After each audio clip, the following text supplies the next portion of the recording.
Em nome do Pai, do Filho e do Espírito Santo. Amém. Ave Maria, cheia de graça, o Senhor é convosco. Bendita sois vós entre as mulheres, bendito é o fruto do vosso ventre, Jesus. Santa Maria, Mãe de Deus, rogai por nós, pecadores, agora e na hora de nossa morte. Amém. Em nome do Pai, do Filho e do Espírito Santo. Amém. Oi, pessoal, sejam bem-vindos mais uma vez. É um prazer imenso recebê-los mais uma vez aqui no nosso canal. Sejam muito bem-vindos, né? A gente quer conversar mais uma vez nessa semana. Obrigado a todos aí que têm compartilhado, que têm dado retorno, tem sido muito bom. Recebo mensagens das pessoas fazendo perguntas, das pessoas dando mesmo retorno, né, sobre o nosso trabalho aqui. É de uma alegria para nós muito grande. Vocês devem ter reparado que a gente está num ambiente um pouco diferente do que a gente estava antes, né? A gente está construindo um local especial aí para poder produzir algo melhor, né, em relação ao nosso cenário para vocês, com muito carinho para vocês. Isso vai demorar um tempo ainda, né? A gente tem dificuldades com iluminação, dificuldades, enfim, com posicionamento de câmera, vocês devem ter reparado. Na verdade, a gente já tinha começado um projeto há um tempo atrás, anteriormente, que não vingou, porque eu tentava fazer tudo muito, organizar tudo, né, de uma maneira muito correta e certinha, e eu entendi que se não começasse mesmo aos pontapés, a gente jamais conseguiria, mas a gente vai ajeitando as coisas aí aos poucos, e se Deus quiser, daqui a um tempo, daqui a uns meses, a gente, se Deus quiser, vai ter um local um pouco melhor para poder gravar, né, uma imagem melhor para vocês, enfim, fazendo aí para vocês com todo carinho. Obrigado também aquelas muitas pessoas que eu sei que compartilham, que dão aí o retorno para nós, enviam para os amigos, enviam nos grupos das famílias. Obrigado aí de coração pelo carinho. Como eu falei, né, no vídeo anterior, o meu patrocinador, os meus patrocinadores são vocês que, de boa vontade, né, nos ajudam aí, são verdadeiros amigos. As pessoas que me ajudam aqui, quero agradecê-las, eu não vou citar o nome de todos, mas nos ajudam também muito aqui, vindo aqui gravar comigo, né, fazendo a arte. Um abraço para o Du aí, que faz essa arte tão linda, né, um verdadeiro artista. E a todos os meus amigos, enfim, não vou citar todos aqui, né, o Lohan aqui hoje comigo gravando e outros mais, mas obrigado aí pelo carinho, pela atenção. Tudo aqui é feito com amor e tudo aqui é feito também de graça e sem nenhum fim lucrativo, obviamente, como deve ser, né, a pregação do Evangelho. Bem, pessoal, a gente quer conversar hoje, vocês devem ter visto pelo título aí, sobre a filosofia de Olavo de Carvalho. Antes de mais nada, dizer o seguinte: a filosofia tem uma importância muito grande, que talvez você ignore, talvez muitas pessoas, infelizmente, ainda ignoram da importância da filosofia. A nossa visão de mundo, né, a nossa cosmovisão, ela é muito influenciada e muito moldada pela filosofia. Pode parecer que não. Algumas pessoas querem permanecer indiferentes ou acham que são indiferentes a isso, mas não é possível ficar indiferente, porque a influência da filosofia na nossa vida é muito grande. Ela entra seja através das ideologias, seja através do senso comum.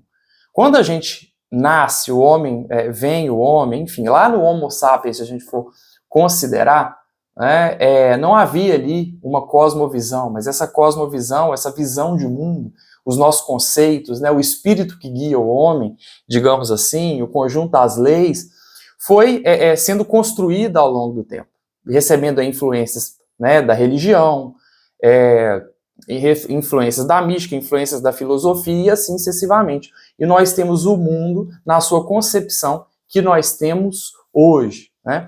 Então a filosofia, querendo ou não, tem uma influência muito grande na nossa vida.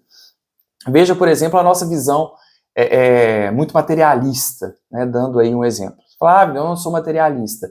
O materialismo influencia a sua vida. A nossa própria visão, por exemplo, quero uma vez fazer uma aula sobre isso, se Deus me der a oportunidade, mas a gente conversar, por exemplo, sobre a alma. Muitas pessoas hoje em dia entendem simplesmente o conceito de alma hoje em dia é voltado mais para um psicologismo do que para propriamente algo com uma relação com o divino, uma relação com o espírito. Essa própria mudança, né? A alma vem de ânima, segundo Aristóteles, aquilo que anima, né? Que dá ânimo ao corpo. Então os corpos vivos, aqueles que são vivos, eles têm alma. E esse conceito foi mudando muito ao longo do tempo. E a gente entra, por exemplo, hoje numa ideia, num materialismo muito grande, em que as pessoas entendem as nossas faculdades mentais, as faculdades da nossa alma, simplesmente como uma ação de sinapses puramente. E querem colocar a consciência, a vontade, a imaginação, a memória, simplesmente como uma atividade cerebral. Isso é materialismo.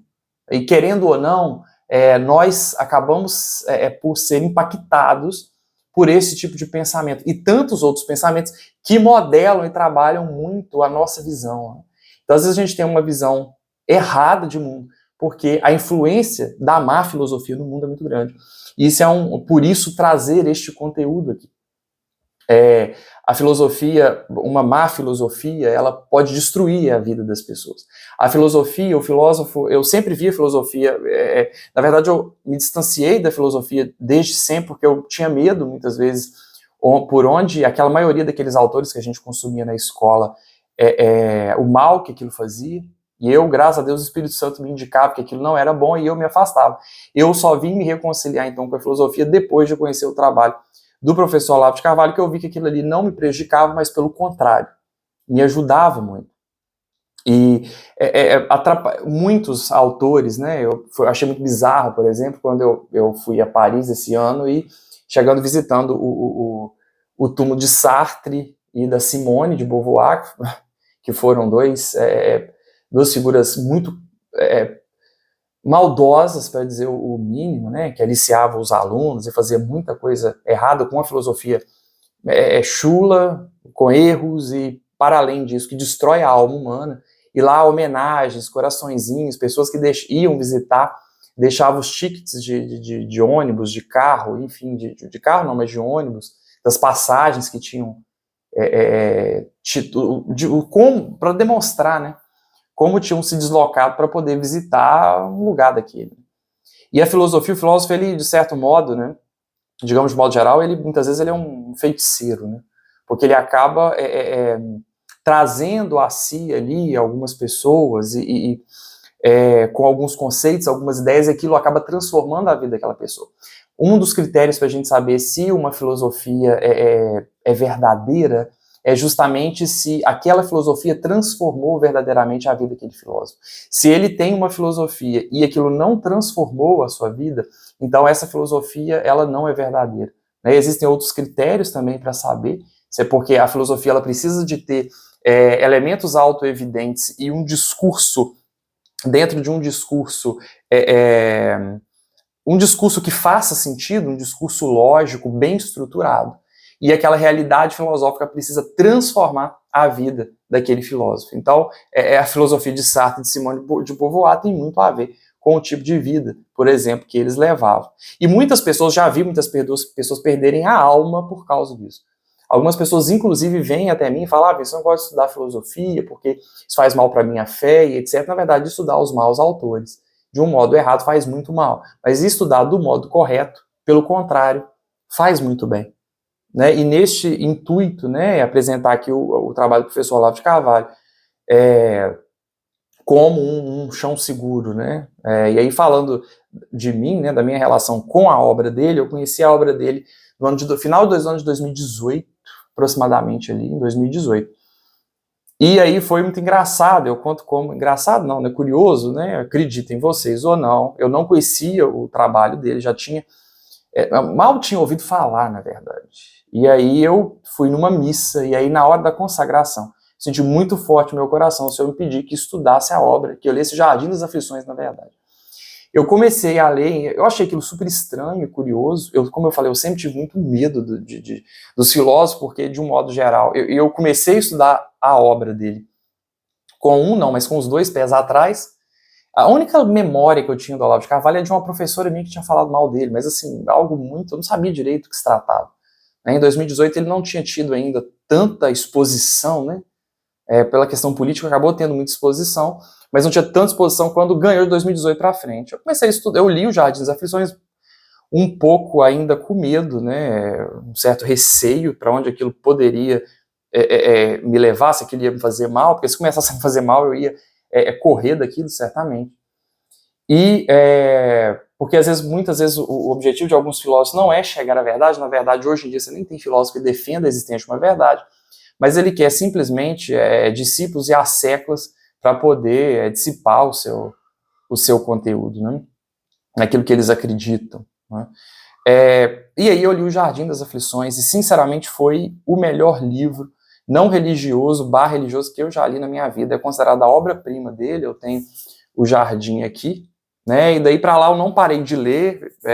Eu já li 14 livros dele, estou terminando o 15º.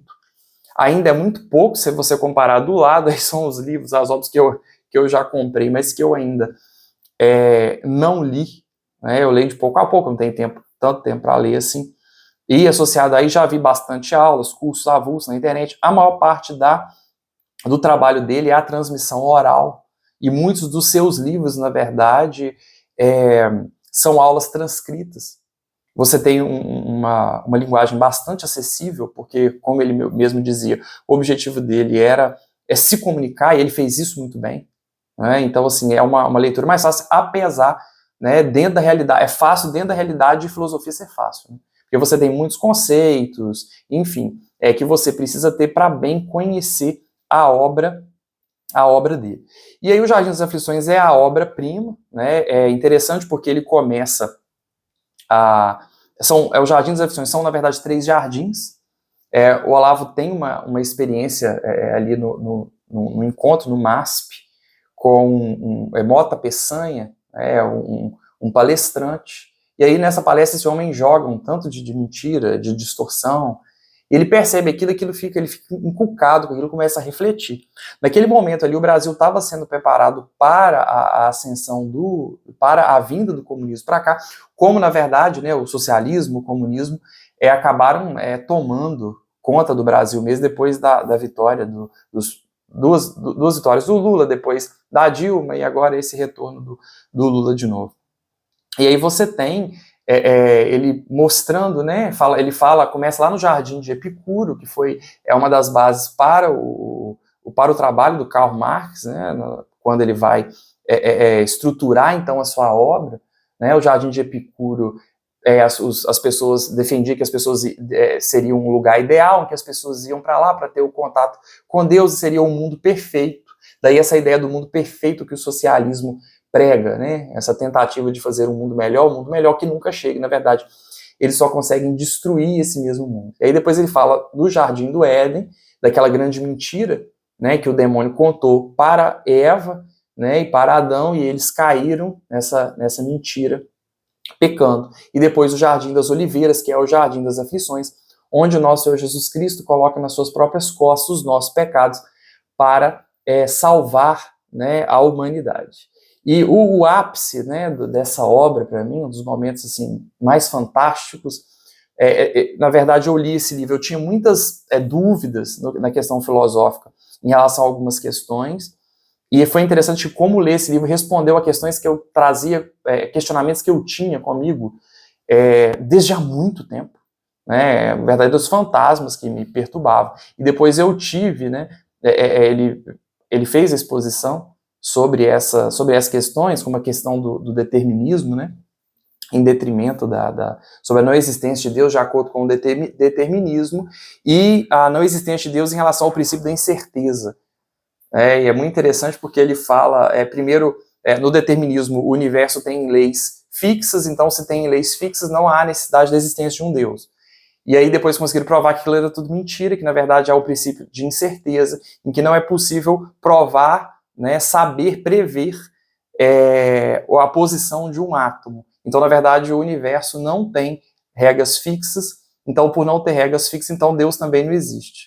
E é muito interessante que ele argumenta, peraí, uma filosofia prova uma coisa, e então Deus não existe a partir dela. Uma outra filosofia, na verdade, uma filosofia, uma teoria, né, prova uma outra coisa totalmente contrária, Deus também não existe, que coisa sem sentido. E ele vai apresentando as argumentações aí para isso, e outras tantas dúvidas que eu tinha no aspecto filosófico e que viviam comigo ali, né, mas que eu consegui afastar esses fantasmas da minha vida, né? Muito interessante, né? e outras tantas coisas. Para mim, o ápice, né, do Jardim das Aflições, para quem quiser, tem também até o documentário, tem o Jardim feito pelo José Teófilo, um excelente cineasta, e tem o Jardim das Aflições, depois tem o segundo, que é Nem Tudo Nem Tudo Se Desfaz, né, que seria o Jardim das Aflições, parte 2, né, e é muito interessante, né, o ápice dessa conversa aqui, é um livro muito intelectual, né, mas com questões bastante interessantes, e aí ele fala sobre, ele vai traçando o raciocínio sobre o materialismo, sobre o historicismo, a importância do como o historicismo foi se apresentando, né, e o historicismo dizendo, né, que só existe este tempo, e por outro lado o cientificismo, né, como corrente filosófica também, a dizer que só existe esta terra. Então ele diz que com o historicismo e com o cientificismo nós cravamos um cravo na mão de Jesus e o outro cravo na mão de Jesus. E aí ele vai falar sobre o gnosticismo, né? E ele fala que nós matamos Deus ali. Nós fechamos as portas do céu e nós fechamos as portas do inferno. Porque nós, hoje, para o mundo, né, na religião civil, cada um, né, vivendo a sua religião, se quiser, e se Deus existe ou se Deus não existe, não faz diferença, é indiferente para o homem, porque para o homem moderno só existe aqui e o agora.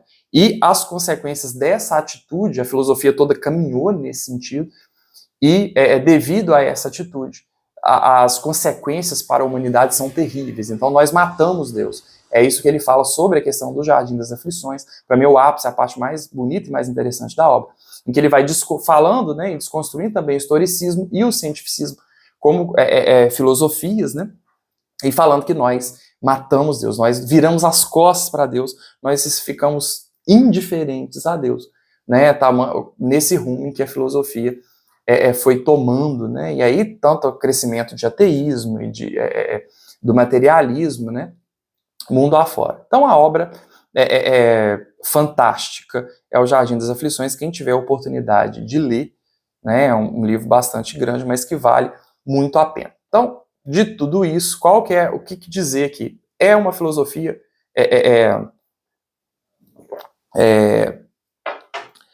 segura, certo? E se você não acreditar em mim, acredite então no Padre Paulo Ricardo, né, que faz que vai falar sobre o mínimo, né? É um conjunto de livros, tá aqui o mínimo, é um conjunto de textos separados de uma maneira de acordo com temas, né? Política, feminismo, enfim.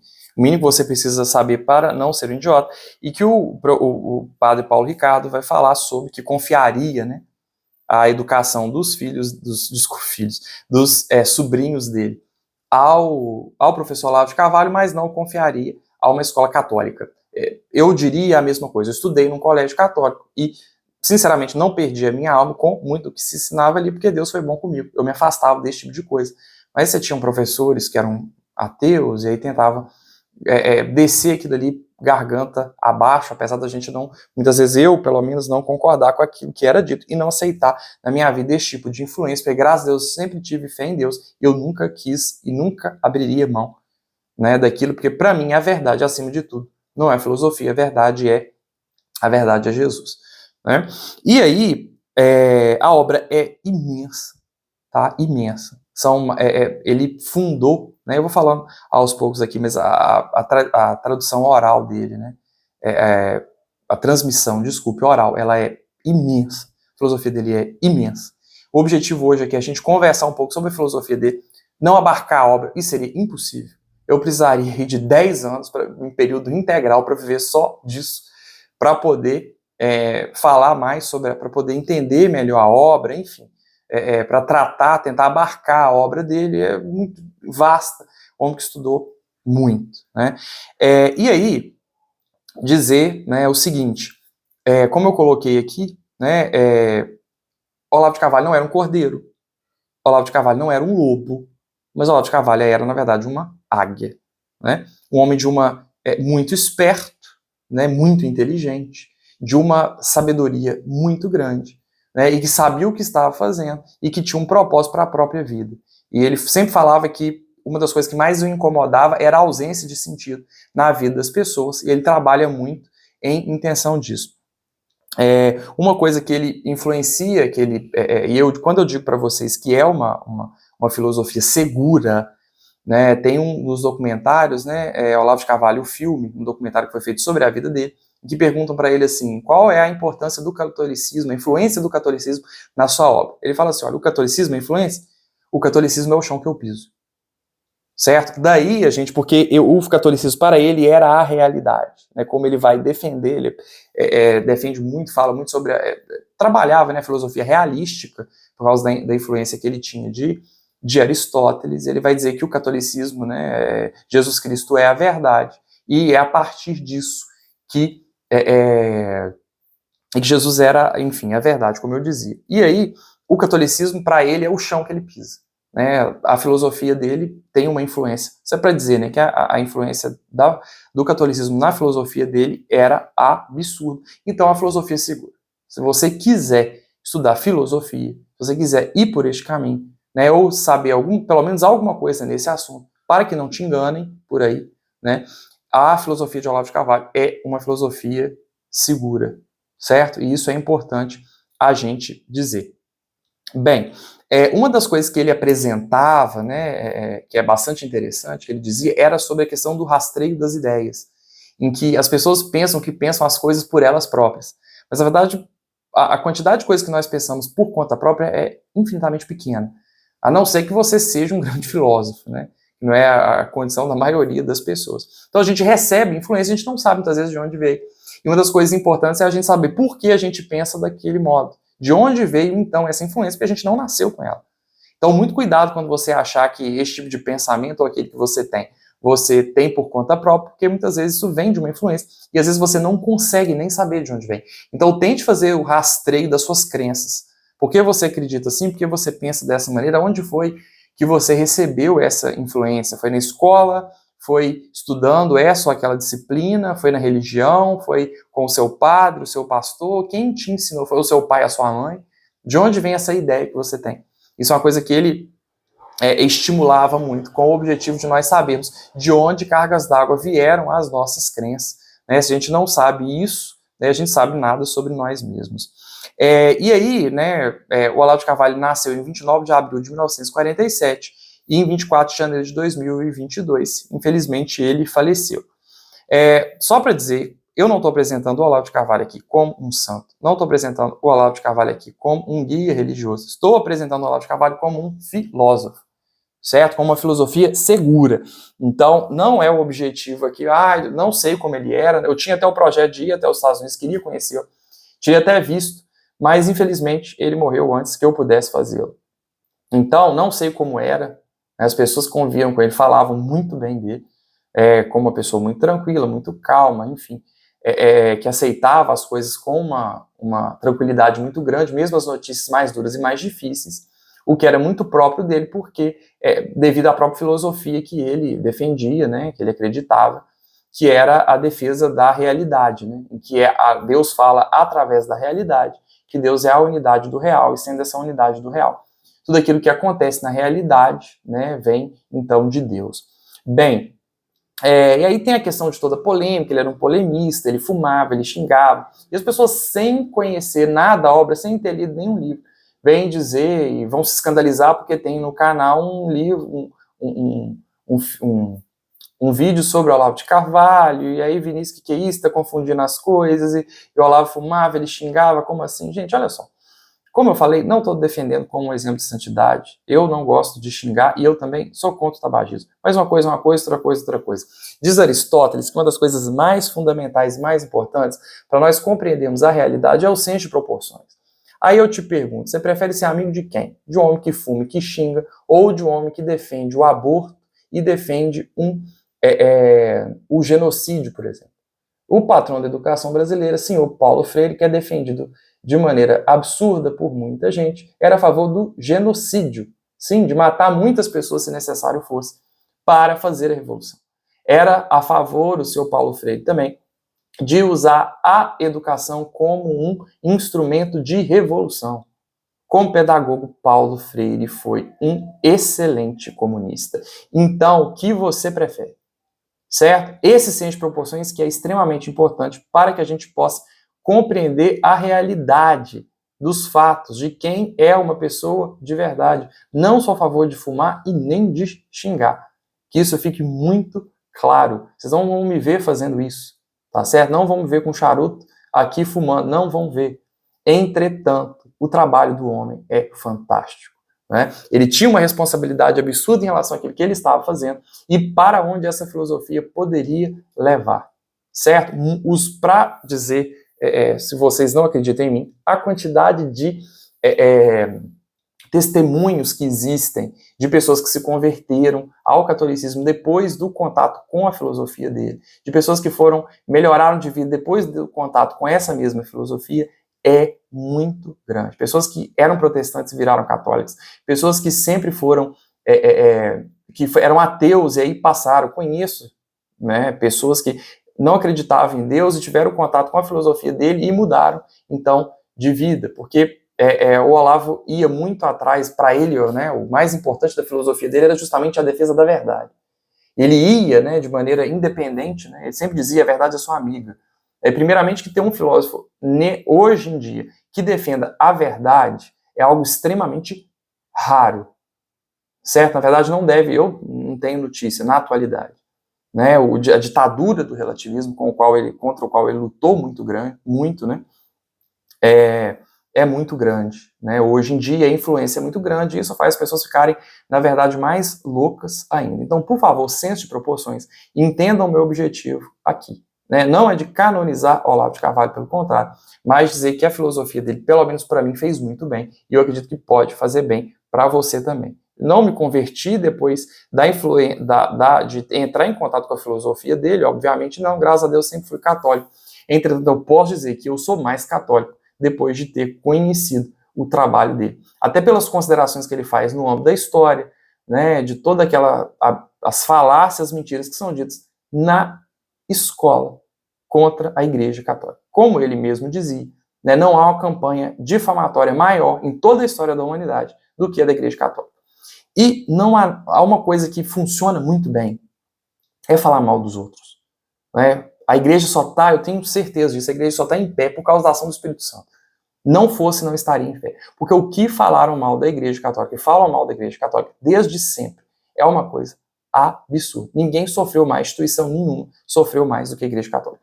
E se você for ver, né, vejam, por exemplo, como percebam na realidade, na vida de vocês, quando tem uma pessoa que fala muito mal de vocês, por exemplo, e aí você muitas vezes, em torno de si, tantas outras pessoas começam a olhar para você de maneira torta, porque teve uma única pessoa que saiu dissipando falácias e mentiras sobre você.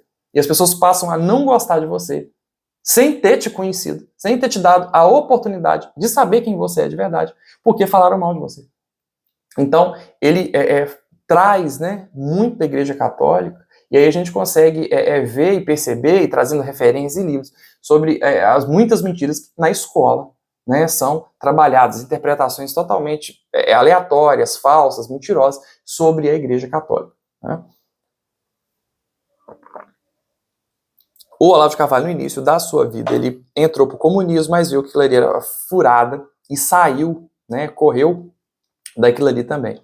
E uma outra, ele fez estudos também, né, em relação à religião islâmica, né, ele tem estudos nessa área aí, né. Para quem não sabe, nós temos as 3 grandes religiões, né, as mais importantes aí, que defendem a existência de um Deus único, que é o judaísmo, né, a religião dos muçulmanos, e o cristianismo, a existência de um Deus único. E ele fez trabalhos aí, fez um trabalho em relação à religião dos muçulmanos, né, teve uma influência, né, conheceu o trabalho de Friend Shuon, né, que é um mestre da religião comparada, mas que tinha a função queria, né, islamizar a Europa. Mas tão logo ele visitou ali, viu que aquilo ali era furado e saiu também daquilo ali, né. Foi o padre Paulo Ricardo, né, que fez, né, inclusive fez o casamento dele. Foi interessante porque ele sempre, às vezes nas aulas ele falava, né, invoco aqui a presença, a intercessão, né, de São Padre Pio, né, enfim, e aí ele teve, né, parece que viu o filme do Padre Pio e aí viu um momento em que um homem vai se confessar com o Padre Pio, acho que é isso, e aí a pessoa, o Padre Pio manda como penitência a pessoa ir para a floresta, acho que é o Ítalo Marcílio, se não me engano, que conta essa história, e aí o Olavo de Carvalho para, né, ali vivendo o processo de conversão dele, ele para então, olhando para a floresta da sua casa, né, e aí ele se pergunta, né, o que o Padre Pio teria dito para mim, né, se eu tivesse me confessado com ele, enfim. E ele ficou horas a fio olhando e filosofando e pensando ali, né, olhando para a floresta. E aí vê o seu processo de conversão, né, e tem uma obra muito sólida, né, e que faz, digamos, muito bem para nós católicos. Ao início da vida dele, ele foi jornalista, né, produziu muitos textos de análise política, começando como jornalista, mas já como jornalista já percebia que ali, na verdade, havia um filósofo. Né? As obras dele, o que eu recomendo? Bem, para começar a ler, quem quiser ler, O Jardim das Aflições é a obra-prima. Mas talvez, se você fizer como eu, a experiência de ler primeiro o Jardim das Aflições, talvez você tenha um pouco de dificuldade, porque são muitos conceitos e é um pouco mais pesado o livro. Talvez, se você começar pelos textos, né, da época de jornalista, você consiga ter um contato maior com a filosofia dele, né, e vai entendendo melhor os termos, enfim. Uma coisa que eu gosto sempre de fazer, quando aparece algum termo que vocês não conhecerem, vai no Google mesmo, para ter pelo menos uma noção, e aquilo acaba facilitando, né? Você está lendo, não sei o que é retórica. Vai lá e dá uma olhadinha, vê mais ou menos o que é. Não que o Google seja uma boa fonte para poder pesquisar, né? O ideal seria um dicionário filosófico. Mas para a leitura, e para quem não tem objetivo acadêmico, isso talvez ajude, aí você anota do lado, isso costuma ajudar. Bem, eu sempre que leio um livro, meus livros são todos riscados, eu sempre tiro aí as partes mais importantes, gosto sempre de grifar, que às vezes eu quero retornar, né, para essas ideias mais importantes e principais. O Mínimo, né, é muito famoso, você não acha ele mais para comprar, né, o produtor dele, o Felipe Moura Brasil, teve um probleminha e acabaram de parar de fazer o livro, infelizmente, mas o livro é sistematizado sobre artigos, sobre política, enfim, né, talvez seja a melhor maneira da gente começar, de você começar pela obra dele, ou então, pelo menos, pelo Imbecil Coletivo, né? Em ordem cronológica, o Imbecil Coletivo é muito anterior, né? Em ordem cronológica, a gente teria essa tríade dele, né? Que é o Jardim das Aflições, o Imbecil Coletivo, né? Disse que o Imbecil Coletivo recebeu a influência, o Olavo se baseou naquele livro Herege, do Chesterton, né? Em que ele acusa todo mundo, né, assim, faz muitas denúncias, e a Nova Era e a Revolução Cultural. Então essa é a trilogia inicial, digamos aí, da obra dele. E se você fosse começar de maneira cronológica a estudar o trabalho dele? Se você quiser, penso eu, minha modesta opinião, né, sobre o assunto, é que você possa começar ou pelo Imbecil Coletivo ou pelo Mínimo, porque para você ter o contato com esses textos jornalísticos e então se habituando à filosofia do Olavo de Carvalho. Eu não sei ainda como a gente vai colocar o título dessa aula, se a gente vai colocar como uma introdução à filosofia ou simplesmente filosofia de Olavo de Carvalho. Eu já tinha ideia de fazer isso que a gente está fazendo aqui, mas eu já tinha ideia, entretanto, o Ronald Robson, né, vai fazer que pelo próprio Olavo de Carvalho é o que mais sabe sobre o Olavo de Carvalho, né, escreve um livro, enfim, sobre a obra dele, sabe muito, né, provavelmente aquele que mais sabe sobre o Olavo de Carvalho aí na atualidade, agora que ele morreu, né, o Olavo morreu, a obra está cristalizada, então virão intérpretes aí da obra, certamente. E eles vão, aí eu tinha pensado no título, pensado na aula, tinha programado tudo para poder gravar, e eles vão lançar com a mesma aula, mesmo título, Introdução à Filosofia de Olavo de Carvalho. É o que melhor caracterizaria, então, essa nossa conversa aqui, porque estou conversando com vocês em termos gerais. Eu não vou conseguir, obviamente, aprofundar em absolutamente nada disso. Isso daria um curso aí de sei lá quantas horas. E foge, então, ao nosso intuito. Talvez um dia, quem sabe, num curso fechado, não sei, para quem tiver interesse, a gente teria um prazer imenso da gente trabalhar isso, para quem foi interessado em filosofia, a gente trabalhar ponto por ponto aí, né, de uma maneira mais minuciosa em relação à obra dele. Bem, ainda falando sobre a obra, então acho que se você quiser ter o contato com a filosofia dele, talvez os livros, esses textos jornalísticos dele, quando da época de jornalista, sejam a melhor maneira de começar. Aqui do lado, alguns poucos livros que eu ainda não li, apesar de ter lido, como eu falei, está terminando o 15º livro dele, né? Já li 14, terminando 15, a obra é muito grande, vai demorar muitos anos para poder terminar de ler isso aí. Se Deus me der vida e saúde, até lá a gente termina. O que eu quero fazer? Uma consideração importante sobre a obra dele, opinião minha, né? A obra dele é bagunçada, não tem jeito. E bagunçada em que sentido? Ele não produziu uma filosofia sistemática. No livro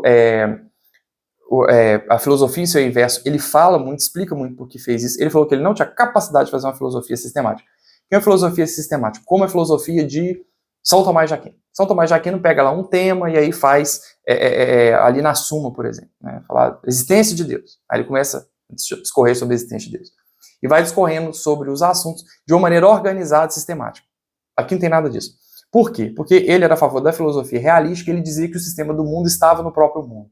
Se você faz o sistema, você acaba prendendo, né, engessando muito a realidade. E isso não é possível de ser realizado. Que o sistema do mundo está no próprio mundo. E ele também tinha uma característica de pegar um elemento da realidade, né, e analisar. Então ele pega um elemento da realidade e vai subindo, né, até chegar em termos mais gerais daquele fato, né, específico. Fazer isso de uma maneira brilhante. Mas é tudo bagunçado. As obras, vocês vão ver que às vezes são bagunçadas, enfim. Não que seja difícil de entender, mas não é uma obra sistemática, certo? O melhor intérprete dele vai ser quem conseguir estudar toda essa obra e aí sistematizar. Se essa pessoa fizer isso, vai facilitar em muito a compreensão dele. Apesar dele ele próprio ser avesso, né, ele era avesso a essa questão da sistematização, mas quem quiser sistematizar essa obra,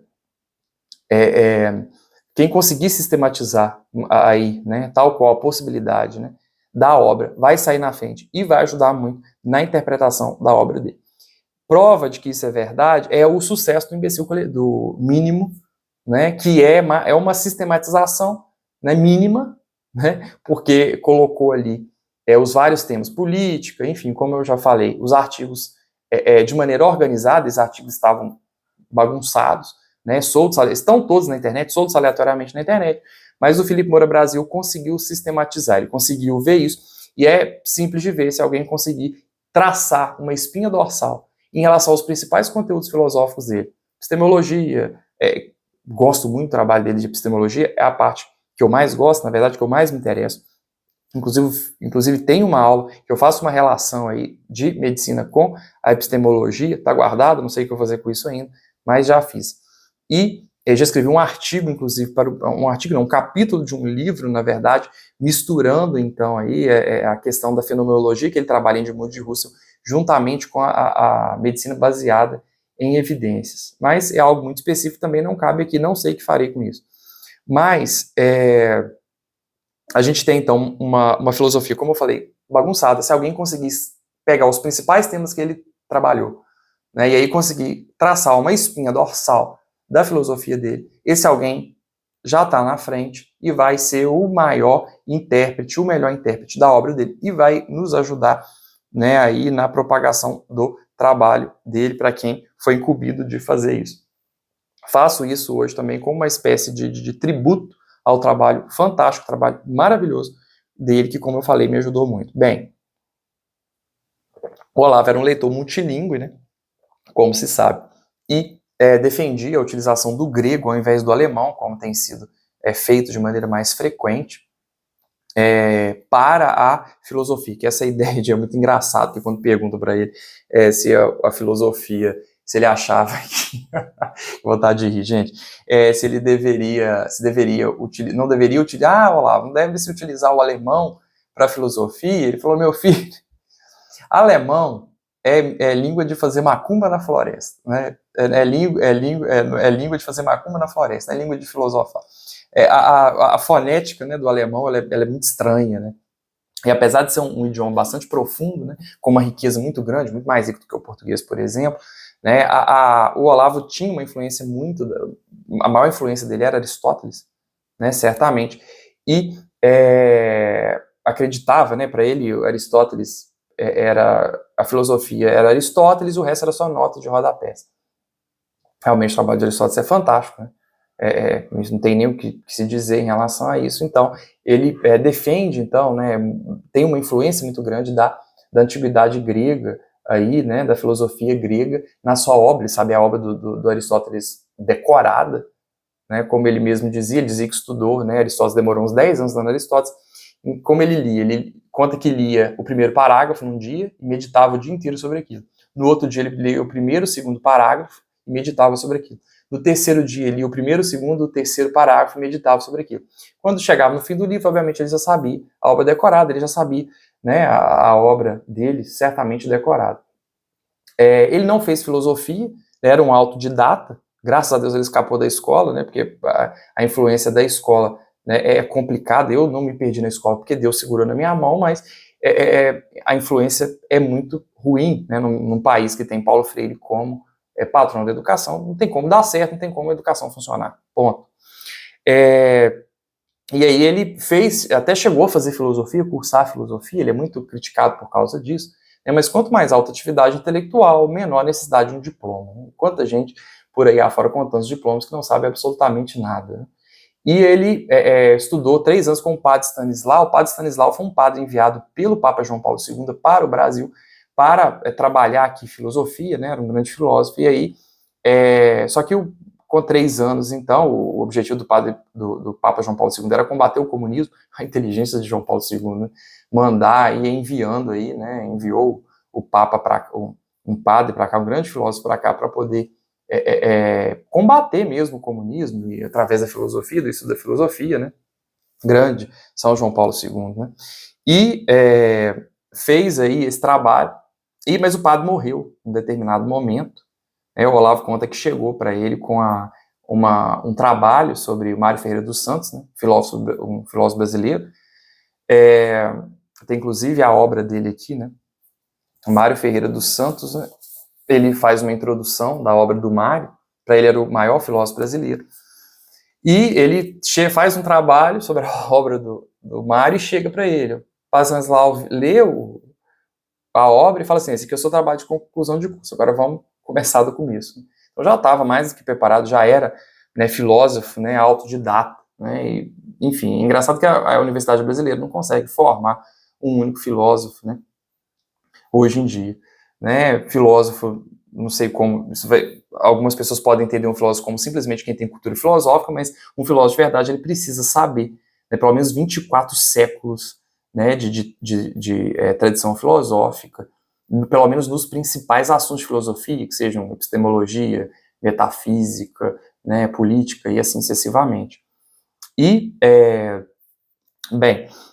e ele fala, né, fez esses 3 anos, ficou esses 3 anos aí com o padre Stanislau. Ele falava que para se tornar filósofo você precisa ver um filósofo filosofando, né, ao lado do filósofo você aprende filosofia, mas o padre morreu e ele não continuou estudando, porque depois colocaram uma outra pessoa lá que era totalmente aleatória e não fazia bem. Bem, ele recebe, como eu falei, a influência principalmente de Aristóteles. Aí eu quero ler uma parte do Jardim das Aflições, deixa eu ver se eu acho aqui, em que o grande poeta, que era amigo do Olavo de Carvalho, que era o Bruno Tolentino, né, ele diz assim sobre o Olavo de Carvalho, vai falar sobre as influências que ele teve, né. Leitor multilíngue, incansável e metódico, partiu very advisedly do seu e nosso pai de todos, Aristóteles, né, a influência dele de Aristóteles, saudou e desnudou os belos fantasmas do platonismo, né. O Olavo absorveu, obviamente, muito, leu, conheceu a obra de Platão, e aí soube utilizar aquilo que era bom, mas ele não tinha muito contato com a obra de Platão, porque ele era mais Aristóteles, aquela questão da filosofia realística, né, na própria realidade, e não aquele mundo das ideias, né, aquela coisa mais espiritual, perfeita, que era defendida por Platão. E passou reverente pela nata da sabedoria escolástica de São Tomás de Aquino. Então ele fazia, dizendo, né, ele fez reverência a São Tomás de Aquino, também influenciou muito ele, né, a Leibniz, né, que também teve uma influência, aportou a Schelling e Russell. Inclusive tem um livro sobre que ele fala sobre a filosofia de Russell aqui, que também tem uma certa influência, né, a fenomenologia de Russell, apesar dele ter criado uma ideia própria para a relação sujeito-objeto. E, né, estes dois gigantes modernos, para chegar de olho aberto a Kurt Gödel e Eric Weil, né, pelo que me pareceu perceber, né, ele fez críticas, né, a obra deles, né. E aí, foram influências, né, ele foi influenciado também, teve, né, Louis Lavelle, né, foi um outro filósofo do espírito, né, um filósofo muito católico também, que também influenciou a obra de Olavo, e ele dizia, né, ele mesmo dizia que se aperta um lado, aperta para um outro, a obra do Louis Lavelle, e o Louis Lavelle, a coisa está certa, né, ele não errava. Ele foi um grande crítico de Descartes, onde muito, né, da nossa decomposição enquanto sociedade começou. Então ele pegava, aqui a gente tem Visões de Descartes, o livro, então ele pega o Descartes e vai mesmo, também já li esse livro muito bom, ele pega o Descartes e vai, a obra de Descartes e vai esmiuçando e provando, né, os erros, as falácias, né, do cogito ergo sum e outras coisas mais de Descartes. E veio desconstruindo, né, desconstrói Kant, né, um grande crítico de Kant. Kant fez respeito, viu, gente, os filósofos de um modo geral, pelo grande trabalho que eles desenvolveram. Pegar a obra de Kant, a obra é imensa, o homem estudou muito, isso é uma coisa respeitável. Entretanto, a obra é lamentável, embora Kant seja aplaudido no mundo todo, a filosofia dele faz um mal terrível, né, e sem contar das grandes falácias e mentiras que existem ali, enfim, doutrina pura, né, o trabalho de Kant. Tem algumas coisas, tinha uma facilidade muito grande de perceber o fenômeno, isso aí não tem o que dizer, um homem também inteligente, um pensador interessante, mas que tem gente que diz que Kant destruiu a religião. Eu não penso isso, eu acho que ele quis destruir, né, a religião, e quis destruir também a ciência, porque no trabalho de epistemologia de Kant, a relação sujeito, o universo é totalmente uma bagunça, né. Para Kant, nós não somos capazes de fazer experiência da verdade, o universo é um grande caos, e é o nosso cérebro, nossa psicologia, que vê, né, o sentido das coisas. Então, por exemplo, quando eu dou aula de fisiologia para os meus alunos, por exemplo, e digo lá que o sódio entra, ou o sódio sai, né, no potencial de membrana, para fazer o potencial de membrana, para ter uma sinapse, para que eu possa, por exemplo, levantar o meu braço como está aqui, para Kant não. Simplesmente o sódio entra, o sódio sai, e tudo é uma bagunça e nada faz sentido nenhum. Então, Kant não acabou com a religião, ele acabou com a ciência, ele acabou com tudo. A filosofia dele colocou, né, a gente num total caos, no inferno, né, num verdadeiro inferno. E ele escreve, né, um livro que me impactou muito na compreensão da ciência, como eu falei, epistemologia, né, a teoria do conhecimento é a parte que eu mais gosto, que é o Edmund Husserl contra o psicologismo, um livro fantástico também. Para quem trabalha que é médico, né, ou quem trabalha com ciência experimental, de algum modo, esse livro tem a capacidade de fazer compreender bem, né, como há o processo do aprendizado, e nos ajuda a entender bastante sobre ciência. Então você entende bem a ciência, entende o lugar da ciência. A ciência tem um lugar muito importante, né? Vocês estão me vendo aqui porque há um celular, uma rede, e cientistas trabalharam um dia para que isso estivesse aí. Entretanto, há um processo de sacerdotização do cientista, né, e de sacralização da ciência, né? Nós matamos o espírito, né, como a gente sabe, e a ciência hoje, para muita gente, virou culto, né, matéria de culto. Cientista falou, pronto, acabou. Né? E sabe que não é assim, a ciência não funciona dessa maneira, mas algumas pessoas ainda têm uma visão bastante infantil da ciência. O Olavo de Carvalho foi um dos maiores, o maior marxólogo da atualidade, né, do nosso tempo, né, a quantidade de livros sobre o marxismo que ele leu é absurda, o conhecimento que ele tinha sobre o marxismo era absurdo, e ele diz que quando viu, né, todo o trabalho, né, o trabalho de Kant, enfim, que ele vê aquilo ali, ele pensa, não dá para eu desfazer tudo que está errado aqui. Então, Louis Lavelle, por exemplo, jogou tudo no chão e fez uma outra teoria. Ele desconstruiu muita coisa, né? Mas assim, o mal, né, que os filósofos deixaram aí é inabarcável. Ele, tanto quanto ele pôde, ele conseguiu desfazer muita coisa ruim, né? Provar que muita coisa estava errada, e isso é muito interessante, né? Só um adendo, né? Eu falei de modo superficial, mas não entrei bem no assunto. É Mário Ferreira dos Santos. É uma obra, é totalmente desconhecido, né? O Mário Ferreira dos Santos. Infelizmente, muito pouco comentado, principalmente na universidade, mas ele falava muito do Mário Ferreira dos Santos, não como influência na sua filosofia, porque o Mário Ferreira dos Santos tinha uma filosofia um pouco diferente, que não era, ele era mais platônico, digamos assim, né? Ele vai pegar Pitágoras, Platão e alguns outros filósofos, mas ele tinha era mais voltado para o platonismo, diferentemente do trabalho do Olavo de Carvalho, e o Olavo de Carvalho considerava ele o filósofo brasileiro por excelência. Bem, a obra do Mário é absurda, a quantidade de livros é absurda, né? É um homem fantástico, né? Muito inteligente.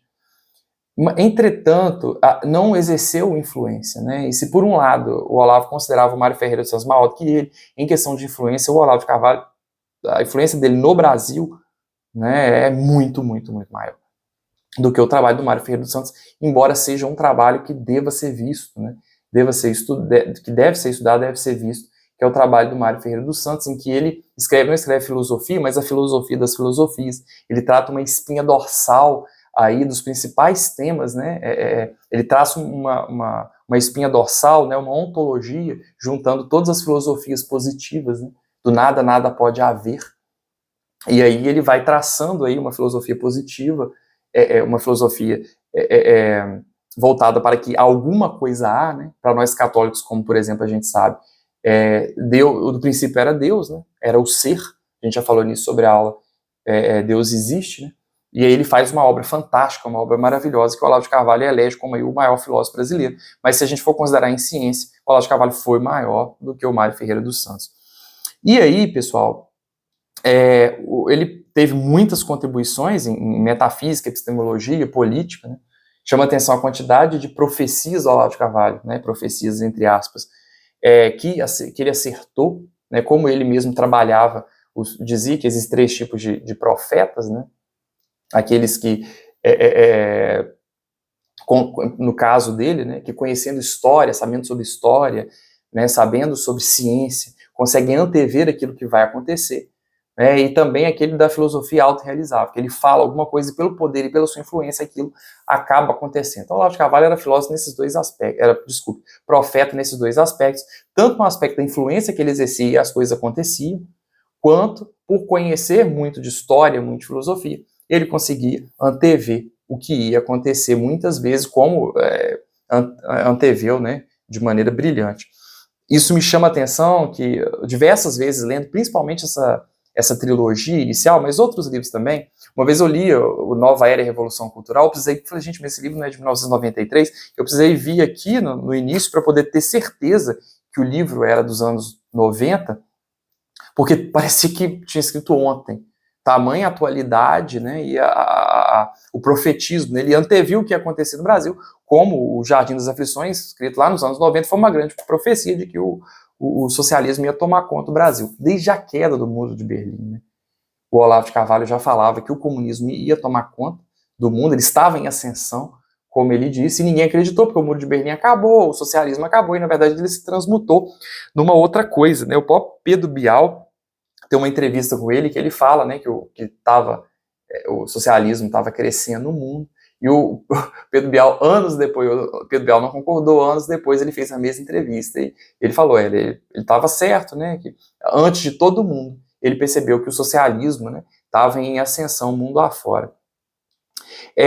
Como eu falei, a linguagem dele é uma linguagem simples, dentro da possibilidade de um livro de filosofia ter uma linguagem simples, porque era muito das aulas passadas dele. Parece que eles vão traduzir todo o COF, né? O COF é o curso online de filosofia que ele criou. São mais de 600 aulas. É muito conteúdo. Quero ver, vejo, né? Sempre que posso vejo as aulas, acompanho bastante o trabalho aí, os cursos avulsos, essa transmissão oral dele, mas vou demorar bastante tempo para poder entrar em contato com essa aula. Às vezes vejo no carro, vejo fazendo alguma coisa aqui em casa, eu coloco para poder escutar. É um trabalho muito grande, eles já tinham bastante coisa escrita, mas eles estão ajeitando aí para poder publicar. Né? É interessante que as primeiras aulas do COF, né, de certo modo, se você for parar para pensar, né, ele é um como ser santo e como se confessar, né? Não de um modo teológico, digamos assim, mas de um modo filosófico. Ele aborda, né, a primeira coisa que ele pede é para que os alunos dele fizessem um necrológio, né?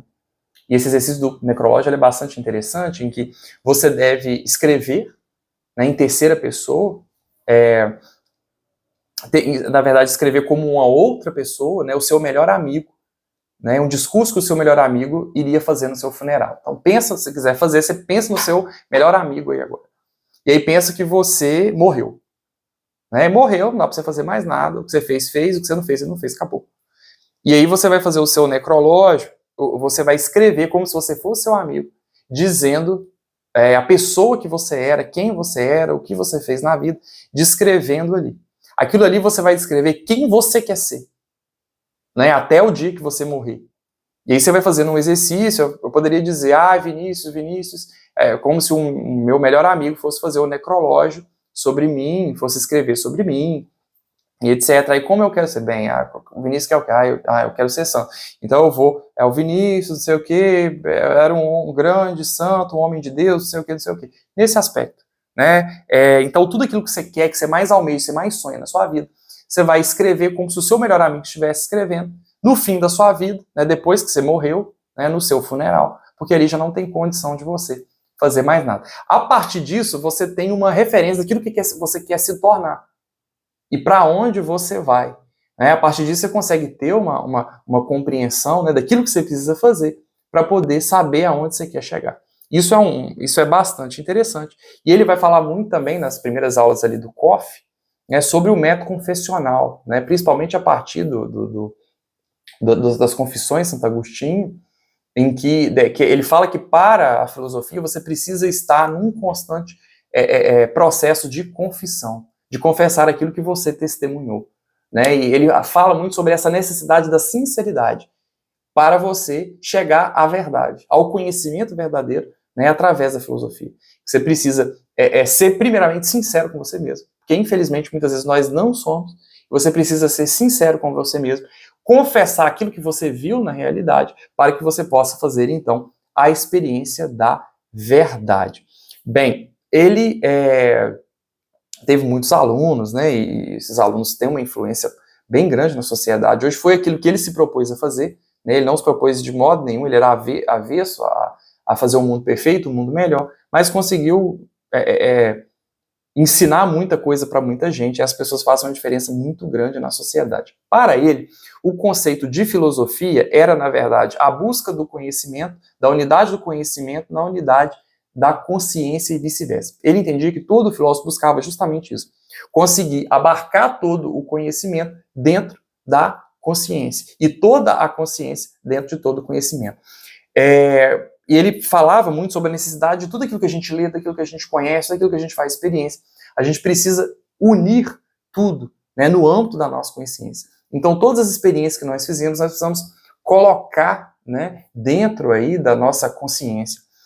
Ele valoriza muito a consciência, isso é fantástico. A sociedade nossa hoje em dia valoriza muito o inconsciente, os desejos, o id, né, com a influência absurda de Freud, essa coisa toda, mas ele valoriza muito a consciência.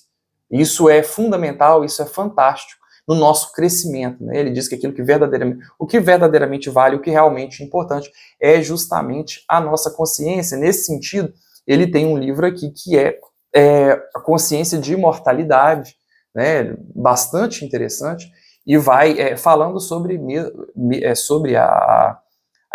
o fato de nós não sabermos, né, de onde cargas d'água vem a nossa consciência, que ela não está relacionada à nossa atividade cerebral, igual muita gente com a visão materialista acha que a nossa consciência vem, na verdade, da nossa de atividade cerebral, né, de sinapse, simplesmente, mas ele fala que não, e usa argumentações de muitos casos, né, em que os pacientes já tinham tido experiência de quase morte e viram coisas que aconteceram, né, em lugares distantes e que realmente tinham acontecido, né, e outras coisas mais, de pacientes que estavam sedados e viram coisas que aconteceram em outros quartos, e outras coisas nesse sentido, coisas que são muito documentadas, né, e ditas mundo afora, mas que muita gente também ignora. Ainda sobre a obra, se você quiser entender mais sobre filosofia, esse livro, A Filosofia e o Seu Inverso, vai te ajudar bastante, em que ele fala bastante sobre o que é filosofia e o que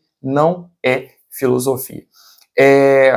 Como eu falei, então, ele valoriza bastante a consciência, o que para nós que temos, né, essa busca por Deus é extremamente fundamental, e porque é justamente nessa consciência que Deus vai falar. Bem, ainda falando, já nosso tempo já explodiu aqui, mas eu tenho algumas considerações a realizar. É o seguinte, o ineditismo da obra dele. Algumas coisas são totalmente inéditas, né? Isso ficou sublimado aí, né? Sublimado não, palavra feia, ainda mais para esse contexto que eu estou dizendo, mas isso ficou nas entrelinhas da obra de São Tomás de Aquino, e ele desenvolveu, que é Aristóteles em nova perspectiva. É muito interessante ele faz a teoria dos quatro discursos de Aristóteles, né? Você tem a poética, a retórica, a lógica e a dialética, em que ele apresenta que esses quatro tipos de discurso estão, na verdade, interligados, que tudo começa com a poética, né, que é a arte da possibilidade. Por exemplo, né, o Alcorão e a Bíblia começam com poesia. No princípio era o verbo, e o verbo estava em Deus, e assim sucessivamente. Que a poética, na verdade, vai em relação à nossa imaginação, e mesmo o estudo científico, ele começa com a imaginação. Depois você sobe com a retórica, né, que é o discurso do advogado, quando você não quer provar a verdade sobre absolutamente nada, mas você quer convencer alguém de alguma coisa. Então, quando você vai levantando aquelas teses que são que você utiliza para poder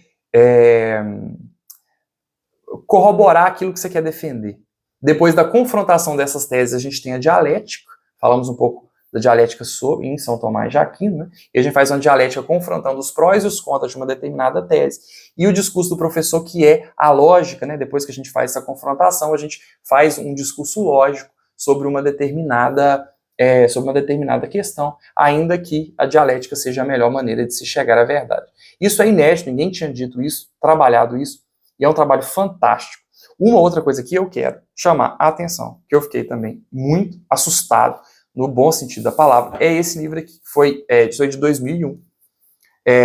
Como eu falei, eu gosto muito da parte de epistemologia, e existe um problema na filosofia muito antigo, né, que é a relação, na epistemologia de um modo especial, que é a relação sujeito-objeto. O homem, os filósofos, de modo geral, sempre tiveram uma fissura de poder entender como o homem é capaz de aprender. E aí, você tem esse problema da relação sujeito-objeto. Para Aristóteles, o conhecimento ele começa a princípio ali através dos nossos sentidos. O Aristóteles tem um empirismo, né, digamos assim, em que através dos nossos sentidos, informações vêm do objeto em nossa direção, e isso acaba chegando, então, à nossa inteligência, assim sucessivamente. E aí veio Descartes, então, e aí fala que ele coloca em questionamento a nossa capacidade de aprender, né, de conseguir apreender alguma coisa de um determinado objeto. E aí ele coloca-se, né, como, né, como alguém superior que, isolado do mundo, conseguiria, de um ponto, digamos, imparcial, fazer uma determinada análise daquele objeto. Aí foi descendo só ladeira abaixo. Aí veio o Kant, falou que nada faz sentido nenhum, que a gente não é capaz de aprender porcaria nenhuma, porque o universo não faz sentido nenhum, e tudo é coisa da nossa cabeça. O conhecimento vem, na verdade, de um grande psicologismo. E esse problema veio, até que Edmund Husserl, né, ele conseguiu dar uma certa luz aí, falando que, na verdade, o que a gente precisa, com a fenomenologia, né, a gente precisa depreender o que eu vejo, né, quando eu olho para esse livro, por exemplo, o que eu vejo aqui, na verdade, é o fenômeno, né, e que eu iria tentar tirar dali, né, desse livro, desse objeto que eu analiso, o fenômeno livro. E aí, né, eu estou lendo o livro e, num dado momento, ele faz, então, o Olavo de Carvalho constrói duas teorias para a relação sujeito-objeto. Quando eu li, eu falei, eu não acredito que esse homem está fazendo isso.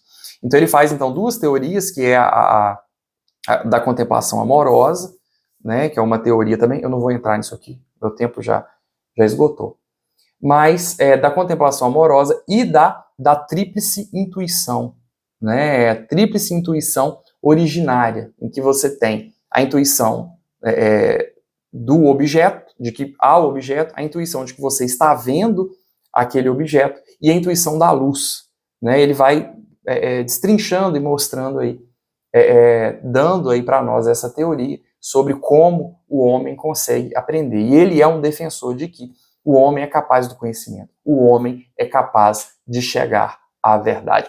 Percebam que o trabalho de Kant, por exemplo, de fazer a gente questionar, apesar de do que eu estou falando aqui ser muito abstrato, talvez para a maioria de vocês, quando Kant vem e diz que o conhecimento não é possível, ele está fechando as portas do nosso conhecimento, as portas para a gente fazer a experiência do conhecimento. Então ele fecha as portas dizendo que a gente não é capaz de chegar à verdade. Gente, isso é diabólico. Isso é diabólico para dizer o mínimo. Porque isso causou muitos malefícios, inclusive o relativismo. E faz com que as pessoas, de um modo geral, deixem de acreditar na existência da verdade. E a influência disso, eu não vou conseguir entrar nisso aqui, não tem tempo mais, mas a influência disso no mundo é muito grande, é catastrófica. Se tem um lugar onde o capeta entrou na filosofia, foi na epistemologia, foi na relação sujeito-objeto, foi a princípio com Descartes, depois de Kant, de dizer que nós não somos capazes de chegar ao conhecimento da verdade. Isso é diabólico. Isso é coisa do inferno na cabeça das pessoas. Gente, a influência de um filósofo na sociedade é terrível. Você pode não conhecê-lo, mas um filósofo, muitas vezes nas universidades, né, eles vão formar a mentalidade dos alunos, que serão futuros professores, que formarão os demais alunos, que vão exercer um papel muito influente na sociedade, um papel muito influente na mídia, certo? Isso vai influenciar as pessoas e cada vez mais as pessoas vão se deteriorando moralmente e espiritualmente. O cerco vai se fechando cada vez mais para nós que temos religião, para nós, ainda mais que somos católicos. Porque um filósofo lá atrás, chamado Kant, e os asséculos vieram dizer que nós não somos capazes de chegar ao conhecimento da verdade. Jesus é o caminho, é a verdade e a vida. E nós somos, sim, capazes de chegar ao conhecimento da verdade. Nós somos capazes de chegar ao conhecimento de Jesus. É esse o recado. Eu agradeço a vocês a paciência, né? E eu creio e vou continuar acreditando que nós somos capazes de chegar ao conhecimento da verdade. Não acreditem quando alguém vier dizer a vocês que não somos capazes de conhecer a verdade porque somos. Né? Temos limitações, a verdade plenamente é só na outra vida, né? Só na outra vida, mas somos aqui capazes de fazer a experiência com a verdade, estudando uma boa filosofia. A gente pode chegar também lá, com a graça do Espírito Santo nos iluminando a cada dia. Glória ao Pai, ao Filho e ao Espírito Santo, como era no princípio, agora e sempre. Amém. Em nome do Pai, do Filho e do Espírito Santo. Amém.